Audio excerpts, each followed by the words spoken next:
সাবেক প্রধানমন্ত্রী শেখ হাসিনা মারা গেছেন। শেখ হাসিনা আর নেই, ভারতেই চিকিৎসারত অবস্থায় মারা গেলেন। 3:30 বাজে অতর্কিত হামলা করছে, ধারালো ছুরি চাকু দিয়ে আমার গলার মধ্যে পুঁজ দিতে লিছে। লাশ দাফনের লোক পাওয়া যায় নাই, গোসলের লোক পাওয়া যায় নাই, জানাজার লোক পাওয়া যায় নাই, আসমারেও গোসল দেওয়ার জানাজার লোক পাওয়া যাবে না। সুশ্রোতা, সবাইকে ছেড়ে নাকি পরপারে পাড়ি জমালেন শেখ হাসিনা, সবাইকে দুনিয়া থেকে তিনি চলে গেলেন। আসলে ঘটনাটা কি আসলে সত্যি?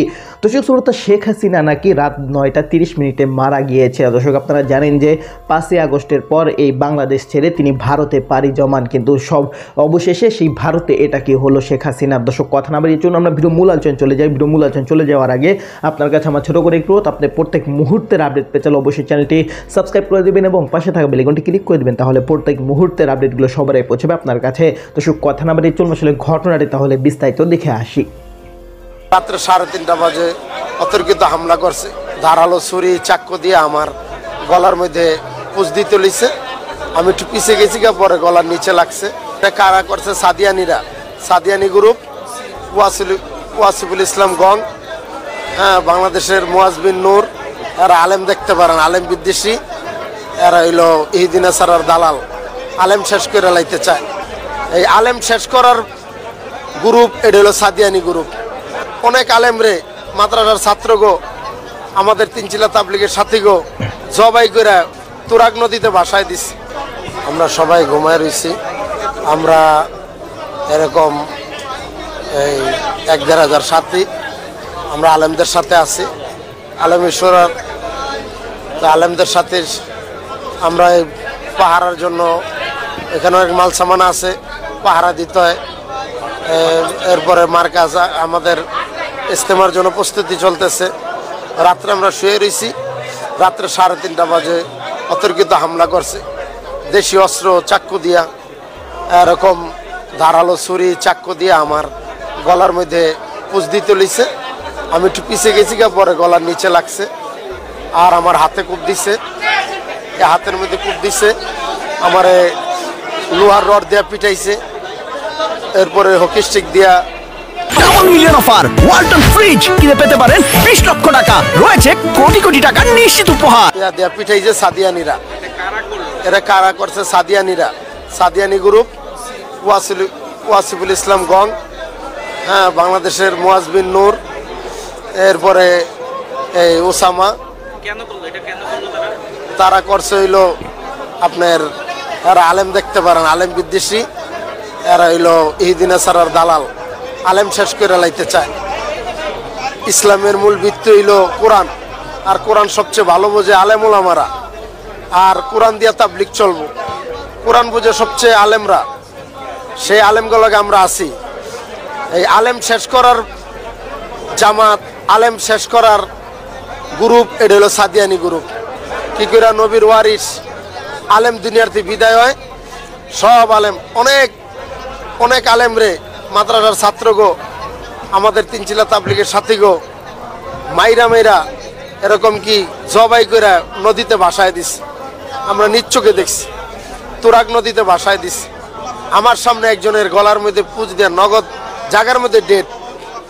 আরেক বাইরে বুড়ির মধ্যে, বেলাল বাইরে বুড়ির মধ্যে পার দিয়া, এরকম নগদ বুড়ি বাইরে গেছে গা। আওয়ামী লীগের কেন্দ্রীয় কার্যালয়, নেতাকর্মী নয়, আশেপাশের মানুষ মাঝে মধ্যেই ঢুকছেন অফিসটিতে। তবে দলীয় কোনো কর্মসূচি নয়, একান্তই প্রকৃতির ডাকে সাড়া দিতে। পাবলিক টয়লেট এই কেন এটা তো আমরা বলতে পারবো না, মানে সবাই এটাই বলতে আছে। করে বলে সবাই তো প্রস্তাব করে, হ্যাঁ প্রস্তাবিত করে সবাই। আওয়ামী লীগ অফিস তো ছিল একসময়, এখন তো নাই। এখন আমি একটু প্রস্তাব করব। আওয়ামী লীগ সরকার পতনের পর এমন অবস্থা চলতে থাকায় দুর্গন্ধে এখানে 1 মিনিট অবস্থানই কষ্টসাধ্য হয়ে দাঁড়িয়েছে। একসময়ে আওয়ামী লীগের কেন্দ্রীয় কার্যালয়ের নিচতলাটি এখন একদমই পাবলিক টয়লেট বলা চলে। তবে এর উপরের তলাগুলোর কি অবস্থা এখন, কি হচ্ছে সেখানে দেখতে চাই আমরা।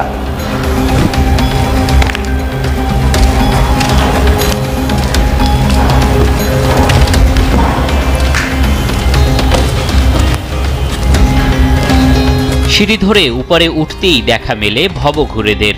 শুধু আড্ডা নয়, রীতিমতো থাকার জায়গা দখল নিয়ে মারপিট করছে এরা। রুমগুলোর আসবাবপত্র তো নেই, দুর্বৃত্তরা খুলে নিয়েছে দরজা জানালা পর্যন্ত। তার মধ্যেই অপরাধের অভয়াশ্রম বানিয়ে ফেলেছে অপরাধীরা। চলছে অবাধে মাদক সেবন।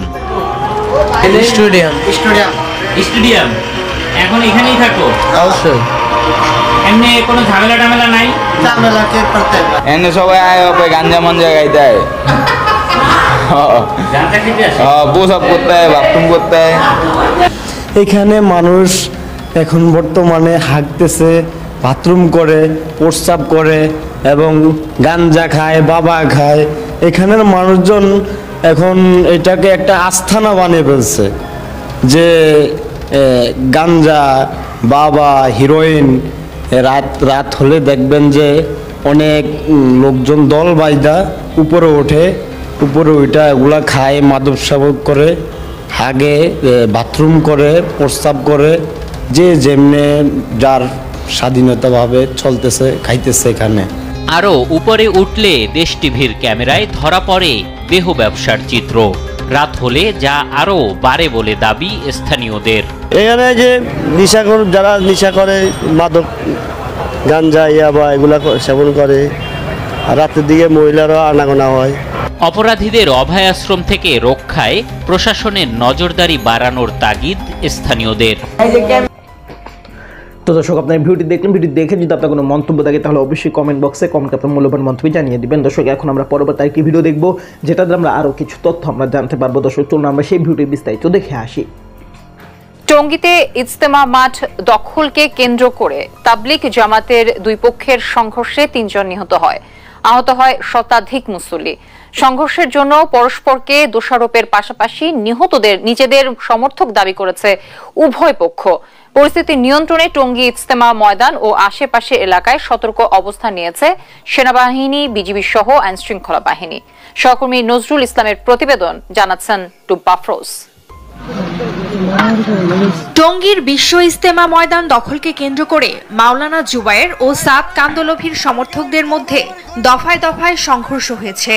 মঙ্গলবার মধ্যরাতে শুরু হওয়া এ সংঘর্ষে ৩ মুসল্লির মৃত্যুর খবর পাওয়া গেছে, আহত হয়েছে শতাধিক।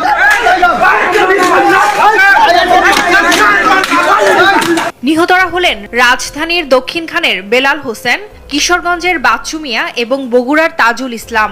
আহতদের টঙ্গী আহসানুল্লাহ মাস্টার জেনারেল হাসপাতাল এবং ঢাকা মেডিকেল কলেজ হাসপাতাল সহ বিভিন্ন হাসপাতালে চিকিৎসা দেওয়া হচ্ছে। প্রত্যক্ষদর্শীরা জানায়, সাতপন্থীরা বিভিন্ন এলাকা থেকে নতুন পুরাতন সাথী জমা করে তুরাগ নদীর পশ্চিম তীর থেকে কামারপাড়া ব্রিজ সহ বিভিন্ন সড়ক দিয়ে ময়দানে প্রবেশের চেষ্টা করে। তাদের লক্ষ্য করে ময়দানে থাকা জুবায়েরপন্থীরা ইট পাটকেল নিক্ষেপ করলে সংঘর্ষ শুরু হয়। বিভিন্ন জায়গায় তারা আমাদের গাড়ি আটকিয়ে গ্লাস ভেঙে আক্রমণ করা হয়েছে সাথীদের উপর। অনেকে আহত অবস্থায় 3টা, 3:30টার মধ্যে আমাদের এই এলাকায় প্রবেশ করলেন। ঠিক 3:30টা থেকে 4টার মধ্যে কামারপাড়া ব্রিজের নিচ থেকে আমাদের সাথীদের উপর আক্রমণ করা হইল, ইট পাটকেল নিক্ষেপ করা হইল। এরপরে লাঠির মাথায় মশাল আগুন জ্বালিয়ে নিক্ষেপ করা হইল। তখন আমাদের সাথীরা তাকবীর দিয়ে যখন ধাওয়া দিলেন, কিছুটা পিছু হটে ওনারা আবার আক্রমণের জন্য আসলেন।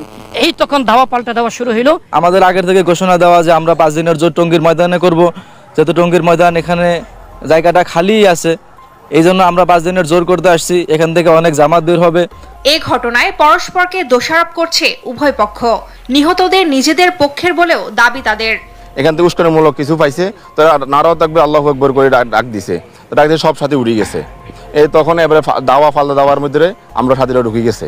যারা এই হামলার উস্কানিদাতা ছিল, এখন পর্যন্ত প্রায় শতাধিক মানুষ আহত হয়েছে, 3 জন মানুষ নিহত হয়েছে। আমরা চাই যারা এই হামলার উস্কানিদাতা ছিল, যারা সরকারের ঘোষণার পরও মাঠ ছাড়েনি আমাদের জন্য, তাদেরকে অনতি বিলম্বে বিচারের আওতায় আনা হোক। পরিস্থিতি নিয়ন্ত্রণে ইজতেমা ময়দান এবং আশেপাশের এলাকায় তো দর্শক, আপনার সম্পূর্ণ ভিডিও দেখলেন। সম্পূর্ণ ভিডিও দেখে যদি আপনার কোনো মন্তব্য থাকে তাহলে অবশ্যই কমেন্ট বক্সে আপনার মূল্যবান মন্তব্য জানিয়ে দেবেন। দর্শক, কথা বলতে বলতে আমরা ভিডিও শেষ পেয়ে চলে এসেছি। ভিডিও শেষ করার আগে আপনাকে অনুরোধ করছি, আপনার প্রত্যেক মুহূর্তের আপডেট পেতে চাইলে অবশ্যই চ্যানেলটি সাবস্ক্রাইব করে দেবেন এবং পাশে থাকা বেল আইকনটি ক্লিক করে দেবেন, তাহলে প্রত্যেক মুহূর্তের আপডেটগুলো সবার আগে পৌঁছবে আপনার কাছে। দর্শক, শেষ সবাই ভালো থাকবেন, সুস্থ থাকবেন, আল্লাহ হাফেজ।